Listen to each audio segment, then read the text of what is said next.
Hello, ladies and gentlemen. Tevaron here, and welcome to a first look at the beta for Torment Tides of Numenera. This game is a spiritual successor to Planescape Torment, which came out around 1999 if I remember correctly, and is regarded by many as one of, if not the greatest story that has ever been told in video games. I played the original myself a long time ago and really enjoyed it. And I'm looking forward to getting into this. This is by the same developers that recently put out Wasteland 2, as you can see in the blurb that's here. And we're going to jump in here through character creation and whatnot and just see what they've got going on thus far. I'm going to go ahead and read you the splash screen that's come up here. We appreciate you joining us during this early development build for Torment Tides of Numenera. The world we've created here is a highly detailed story set in a world unlike any other. We encourage you to retry scenes multiple ways to get a sense of how your choices can change the world around you. Releasing an early version like this has been incredibly helpful during the production of our last release, Wasteland 2, and we hope to get the same level of great feedback during the Torment beta. You are heavily encouraged to let us know your thoughts on different aspects of the game using the feedback button or by going to our forums. We will be reading it. Do keep in mind that this is an in-development build. There will be bugs and unfinished elements. As we update the code, you'll get to join us in seeing things change on a regular basis. Hopefully, you enjoy being a part of this process as much as we do. To set expectations, here is a list of things we know are not complete. UI is at a first pass across the board. It's functional, but stylistically unfinished. There are no merchants or stores. You'll find some additional items dropped in random spots to make up for not being able to purchase them. There will be sound effects and visual effects missing. They will come in time. Gameplay balance is at a first pass. We hope you're enjoying the core of the game. Alright. I have played a little bit of this just to get a feel for the controls.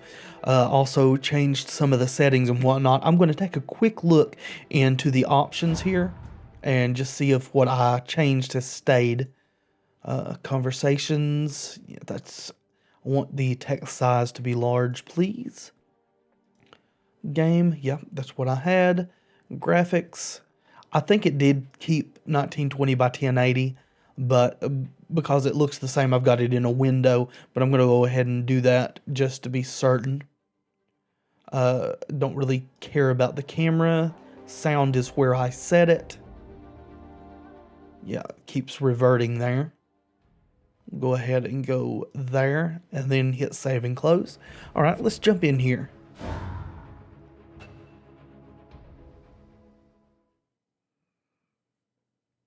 Alright. There are some things you should know about the Torment character system. When the game starts, you'll be presented with a conversation window, and once finished, your character creation process has begun.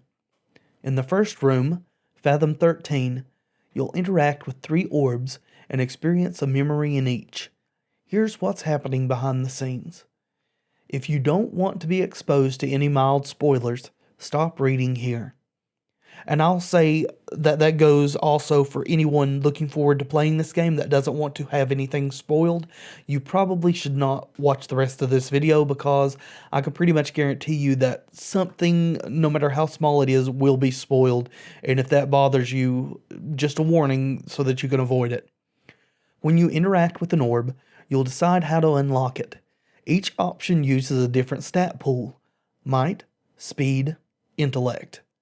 Choosing the might option will increase your might pool. Choosing the speed option will increase your speed pool, etc. This is the first section which begins to layer in subtle character development. Once you've unlocked each orb, you'll experience a memory. During the memory, you'll make a couple of choices. The game is keeping track of the way you handle situations: brute force, manipulation, stealth, etc. When you've completed all the orbs, you'll come upon a mirror that will show you all the possible versions of yourself based upon the choices you made. Each one represents a descriptor. There are 17 different descriptors in Torment, with each one providing a package of skills. The descriptors range from mystical, strong, swift, charming, cautious, and more. When you choose one of the figures in the mirror, the descriptor that it represents will be assigned to you. In the next scene, Fathom 1, you'll complete a crisis, a turn-based encounter, and a mirror. Choose your own adventure-style dialogue. After that, you'll be told to leave the scene via a swirling vortex. When you interact with the vortex, you'll choose your class. You'll also have a chance to examine your character sheet and reevaluate any of the choices you've made so far. The 3 classes are the Glaive, a combat-focused warrior practiced in athletics and physical skill; Nano, a wizard-style caster who uses the mysterious artifacts of the Ninth World to create magical esoteric effects; and Jack, a combination of magical and martial with a bit of thief built in. Additional customization will also become available based upon your class. Next, you'll find yourself in the real world, and you'll have an objective that sends you to the city of Sage's Cliffs to fix something. When you do, you'll be drawn back into your mental labyrinth to choose your focus. Note that this labyrinth sequence is not implemented in the beta build, so for now, you'll just choose your focus and dialogue. The focus gives the character a unique twist and ranges from Rides the Lightning to Breathes Shadow.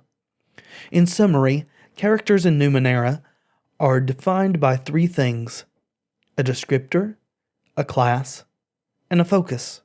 For example, I am a mystical nano who brandishes a silver tongue. Mystical is the descriptor, nano is the class, brandishes a silver tongue is the focus. These determine the pool of skills and abilities you can choose from for your character, and makes them distinct from other PCs. The level of depth and subtlety in the Torment system is quite expansive. Explore it. And I believe that this system that the game is based on is the role-playing system Numenera that was developed and written by Monty Cook. The original Planescape Torment was based on Dungeons & Dragons. Will you be? Let's be a male this time, shall we? Your mind wakes in darkness. Aching cold sets into an unfamiliar body. A distant howling surrounds you, louder with each passing second. Insistent and invisible hands slap and tear at the membrane that protects you. A membrane, huh? Your first emotion is an involuntary and formless panic. You feel you have forgotten something important. As if it once meant the world to you, but the details slip away as you grasp at them. You force your eyes open. Look at our body since it's new. The body is...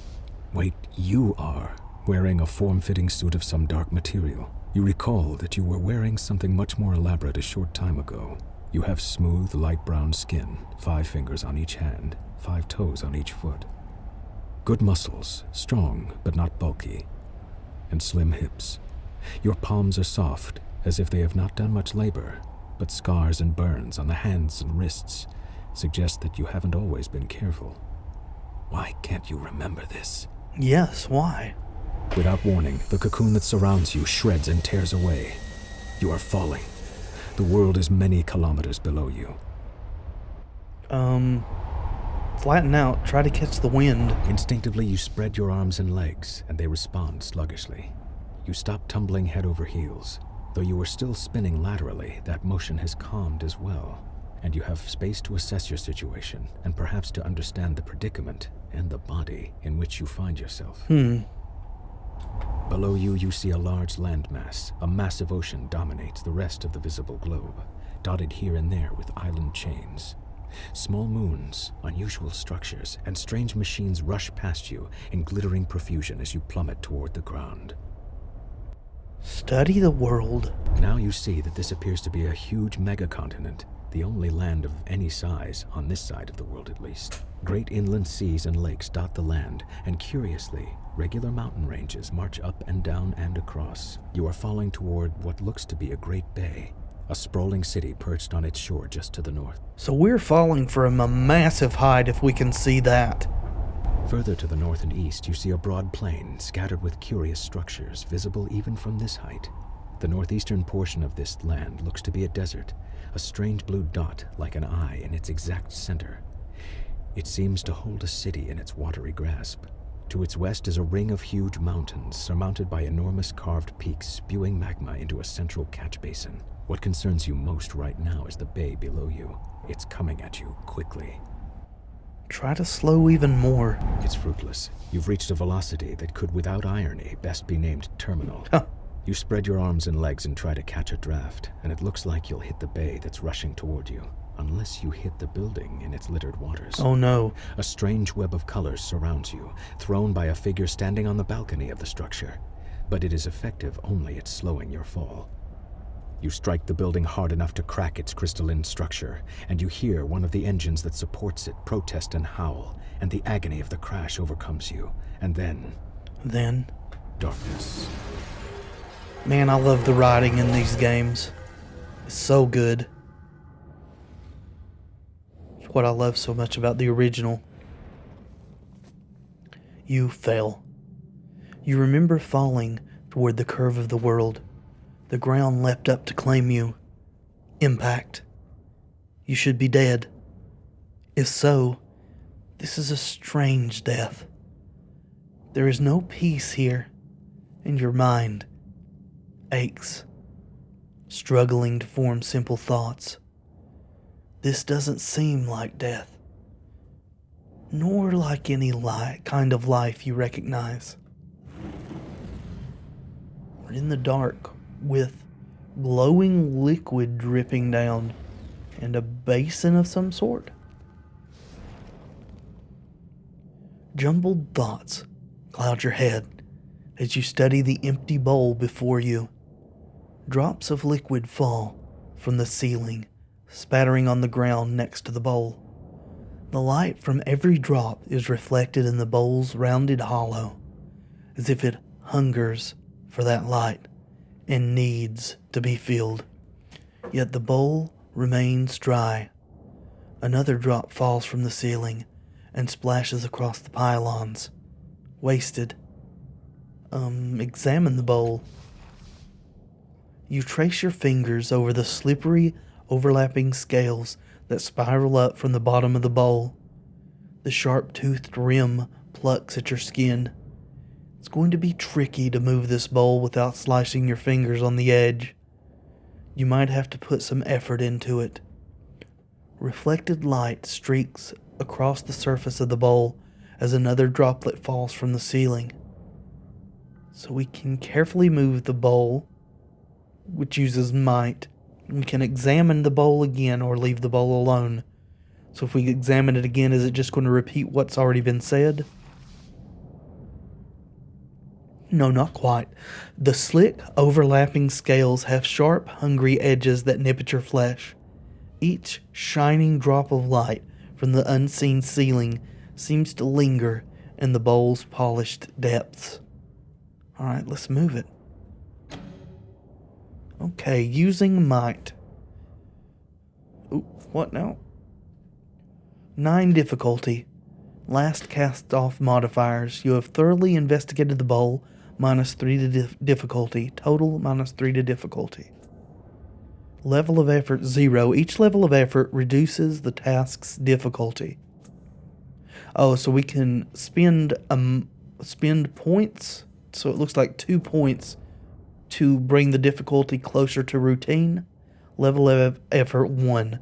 Each level of effort reduces the task's difficulty. Okay? Success. You carefully take hold of the bowl, Avoiding the teeth on the serrated rim, with a deep breath, you move it over to the glowing pool of fallen light.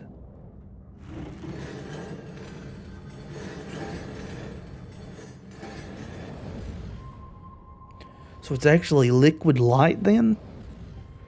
Oh, look at those pylons rippling through there. That's awesome.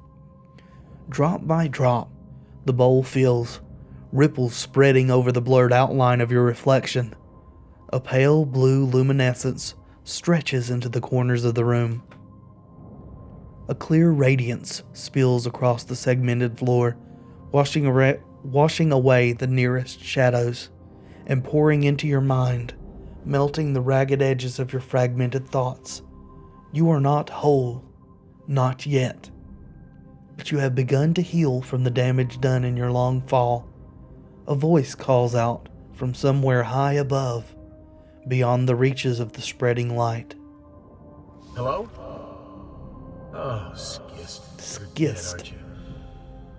No, that can't be right. If he were dead, I would be too. Can you hear me? Yeah. I can't hear anything. Are you even there? Maybe. Well, if you can hear me, it means you're still alive. But you'd already know that, wouldn't you? Look, I'm just going to assume we're both alive and want to stay that way, all right? Fair enough. Sounds like a plan. So here's what you have to do. I can't get to you, so you need to build a way up to me. I don't know how you're going to do that. I mean, this is your mind. It's not like I have a map. So we're in my mind. Ah, this is your mind. I bet your memories are down there. Find them, and you'll repair the path up to where I am. Who are you? Are you there? Bellow as loud as you I'm talking to can. myself here. What was that? I can't tell what's real here. Look, build a path up. Then we can face this mess together, and you won't be alone. I won't be alone. Okay. The voice fades until it passes into inaudibility. Blank, oppressive silence falls, split only by the soft hum of new pylons rising from the depths.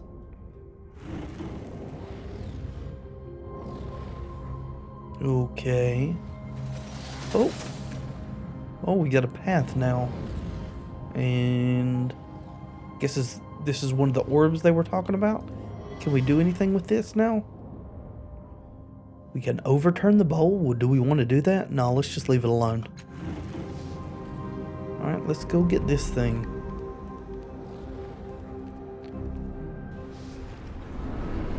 The air thickens with each step you take towards this watery orb, and whispering voices flit across one of the countless aching gaps in your mind. This must be one of the memories you were told to find. Two figures swim down through the orb as though it is a fathomless ocean. One vanishes into the ebony depths before you can study it. The other, a male, seems to be struggling, or perhaps drowning. You realize that, like the swimmer, you cannot breathe. So we can use might or speed. I don't really want to make a warrior in this game, so let's use speed. I'd like to be a jack, I think. Yeah, let's go ahead and make it less difficult. Success. You plunge your hand into the orb and catch the tiny swimmer. Surprisingly strong muscles flex across your palm, and the swimmer pulls you through the breach. As he does, you feel faster. Something about this place causes even your smallest choices to shape who you are. As you plunge into the water, a memory floods your mind. You stand in front of a rusted door. The air is humid and dank. You've had a moment's respite from this waterlogged hell. A bubble of stale air, your resting point. You've breathed water before, and you've lived decades beneath the waves. But this body's an air breather, and the constant pressure has been crushing you ever so subtly. Worse, your companion's mind seems to be wandering from the task at hand. He's a genius with machines, as you well know, but he seems distracted. The device in his hands is covered in knobs, wires, and antennae. He believes it can get the two of you through the corroded door, but he's merely staring at it. Perhaps he's lost his faith in his invention. But that is hardly your concern. The mission cannot be delayed. It must proceed. Let's deceive him by telling him that we've heard sounds of pursuit. Your words echo clearly, and he looks up, surprised. As you cut through his indecisive daze, he grimaces and says, "All right, we'll be through the door before they catch up." His fingers make minute adjustments to the knobs and blinking levers of the device, and the stale air of your bubble freshens as the door swings open. A dark hallway lies beyond, a passage that links the water-bordered cells and the aquatic viewing areas. What you seek lies there. Moments later, you're underwater again, and your hands are closing around a strange artifact that seems somehow familiar. It hovers above a pedestal, writhing and spinning as if alive. An electric current runs through your fingers as your hand crosses the vertical plane of the pedestal, and an iridescent field coalesces so fast that the wave of pressure dazes you for a moment. The rising pulse of a sonar alarm ripples through the water. The guards won't be far behind. Let's use the device to stop them. One of the ciphers in our belt. You run urgent fingers over the device fastened to your waist. Devices fastened to your waist. A fog rising in your mind.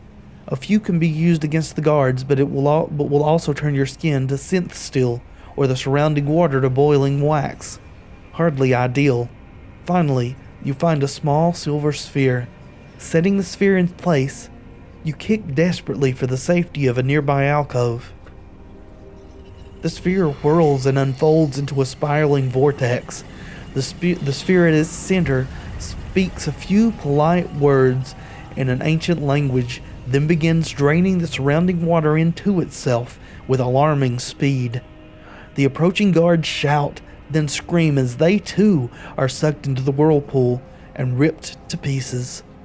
You allow yourself a fleeting smile, but are all too aware that more alarms are going off in the distance. The memory, we got addendum, escape the fathom.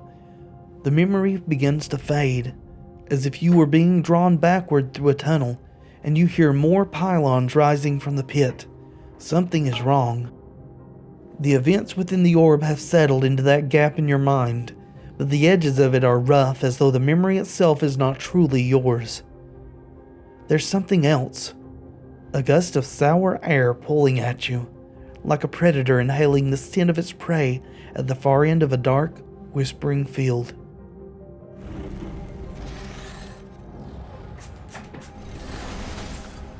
Okay, we've got another bridge here. Oh, what's this? This mirror looks strange, as though what you see in it is real, and you're the reflection. Oh, cool.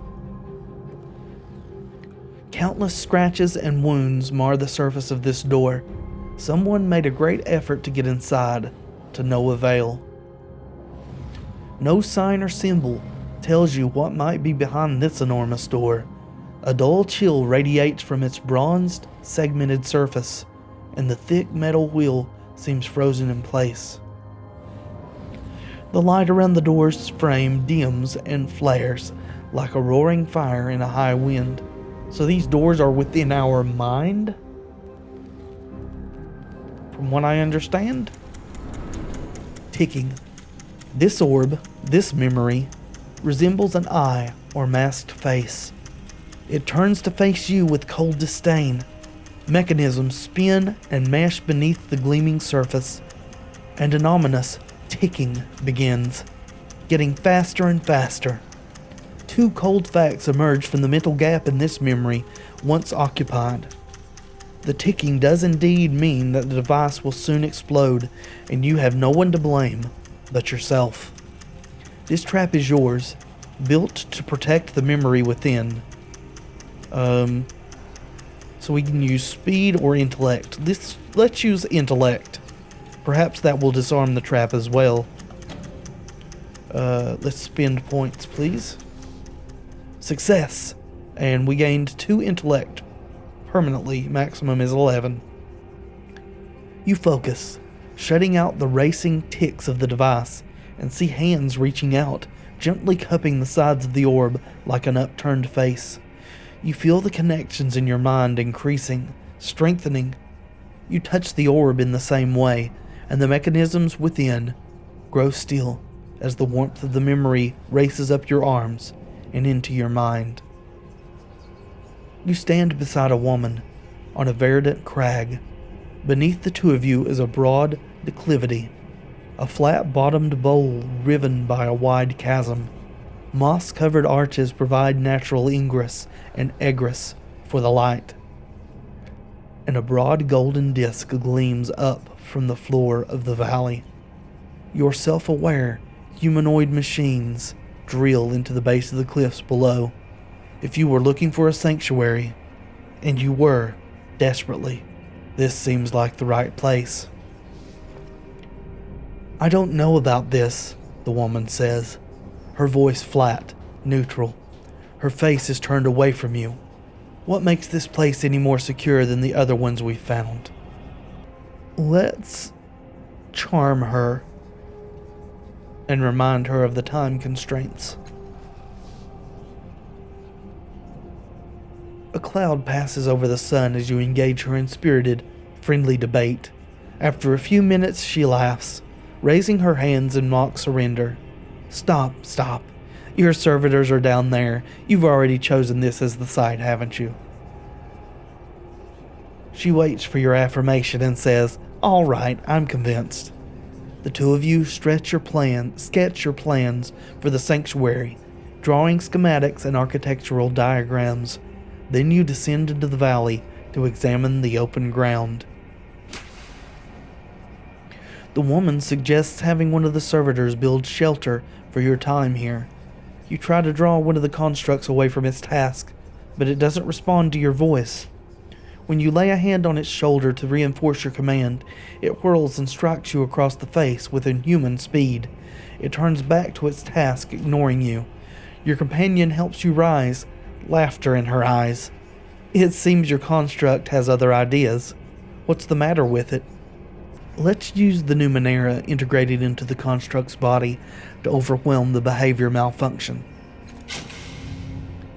A fog oozes into the valley as you activate the time-scarred artifacts fastened to the construct's behavioral core with a subvocalized command. With an abrupt clack and a pulse of pleasant warmth, the devices purge the error, and 7 copper-branded spheres drop out of the evenly spaced rifts in the air. Ignoring this common side effect, you give new orders to the malfunctioning construct in a firm, clear voice. Acknowledged. It immediately trundles to the site of your new shelter. The image freezes, then fades. We got addendum added, escape the fathom. And you feel the memory filling the gap in your mind. Block by jagged block. You stagger, clutching your head. The spectral voice didn't warn you that reclaiming your memories would hurt so much. And once more, there's something else. Hairs lift, one by one, on the back of your neck. Something beyond this room can sense what you're doing, and is hunting you. Ooh. And the floor changes yet again. Another orb. Your fingers are twitching. Your mind races. Each blink sends branching streams of white fire across the inside of your eyelids. You can't deny it. You feel stronger and sharper, more whole than when you landed here. Captive light swirls mockingly beneath the thick surface of the orb before you, obscuring shadows, memories behind it. You will need to claim them somehow if you are to be free of this place and find your companion. More intellect. Coax the shadows to the front of the glass so you can see them. And we'll spend more points to make it easier. Permanently gained 2 intellect. Maximum is now 13. Failure. You shout at the orb until a hulking shadow strides to the surface of the glass, into the light. It is a hideous creature, a giant, and it is grinning. Its blood-stained claws leap through the surface of the glass and close over your head. Even in the attempt, you feel your confidence growing, and a memory rises in the crushing darkness. So we took 1 damage to might. A vision of a city springs up around you. Your city, in flames and under attack. Her defenders have fought and died all day, and still the attackers keep coming. They fight as if your destruction were demanded of them. They care nothing for mercy, surrender, or plunder. What they want is blood. And you have brought a keen-eyed companion to the top of the tower. She has seen the way to stop the invaders. You need to get her to safety, and you need to rally your defenders. But even as you turn toward the door of the tower, 2 of the attackers descend from a hovering machine. You don't have time to strike at them before they land. One is brutishly large, his weapon a vibrating axe. The other is slim, sheathed in glassy armor, and holding a hilt with a sizzling invisible blade. Your companion backs away. She's too young to help. Your enemies advance single file, confined by the parapet. Okay. We will fight defensively and figure out who presents the greater threat. The memory seems crystal clear. The giant is menacing, it's true, but the invisible blade of his companion is more worrisome still. The energy field that flickers and wavers around it suggests that she can carve matter at the molecular level, tearing pieces of her target into nothingness. If you're to save yourself, your best bet is to tackle her first. She's stuck behind the giant, waiting her turn to attack you, unable to bring her weapon to bear until he's out of the way.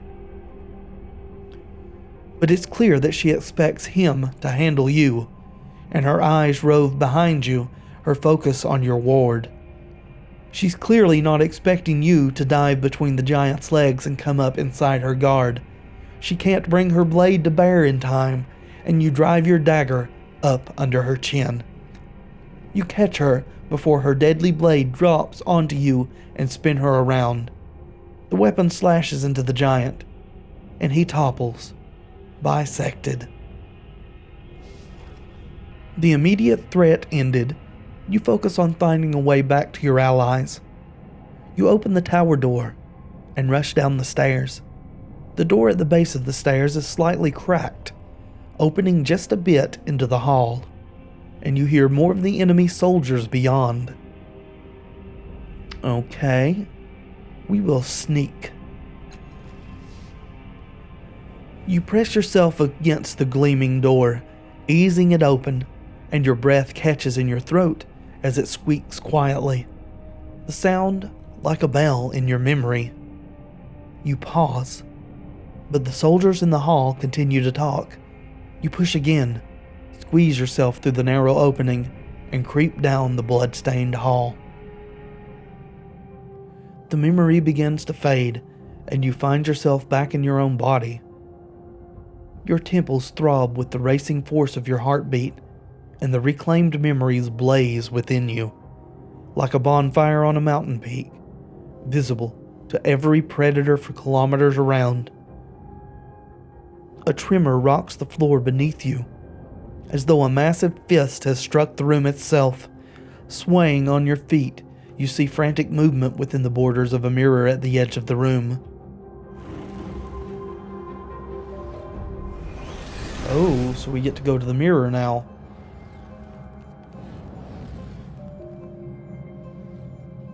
Hello, reflection.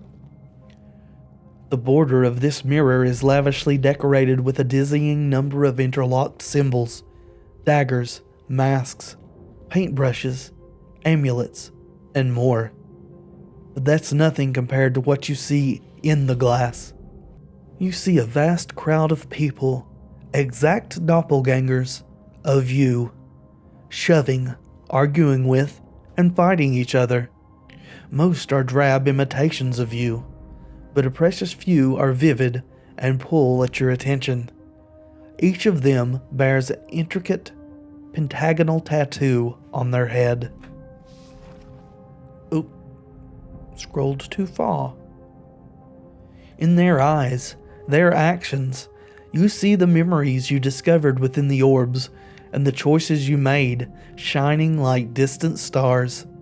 Your hand twitches at your side, and though some of the bright doppelgangers ignore you, an even smaller number immediately turn to you, waiting for you to choose them and learn what you might become. A rumble shakes the room, and a slow vibration spreads from the darkness below, rippling towards the ceiling. So we've got 5 choices here. We got a doppelganger with a charming smile, one with clever eyes, one that's just observing all the rest, one that's smooth talking the others, and one that's moving stealthily through the crowd. So, any of these I would be pretty happy with. I think I'm going to choose smooth talking. I like being able to convince people in games. With a roguish grin, the doppelganger drops a few pilfered coins and makes its way over to you, slipping a dagger from a hidden sheath on its wrist. It flicks the dagger high into the air, winking at you. It catches the weapon by the blade between its thumb and forefinger and whips it at your head. You nearly duck before realizing the dagger is still in its hand. At your reaction, the doppelganger apologizes so smoothly, you forget you are even mad. The doppelganger spins the dagger back into its sheath and waits for your decision. Yes, that is who I am. Your decision rings out into the cavernous room, awakening and unlocking vast mechanisms behind the walls. Suddenly, a grotesque noise rings through your shared worlds, like a bell, if bells could rot. This place, your mind, is under attack. The remaining doppelgangers scatter for the edges of the mirror and vanish. Untroubled, your chosen identity steps out of the rippling glass and into you, filling you, making you whole. So all our pulls are restored? The mirror fades, leaving a dark open doorway. You take a deep breath and step through. But that will have to wait for next time, friends. I hope you've enjoyed this short look at Torment Tides of Numenera. Next time we will continue on this brief prologue.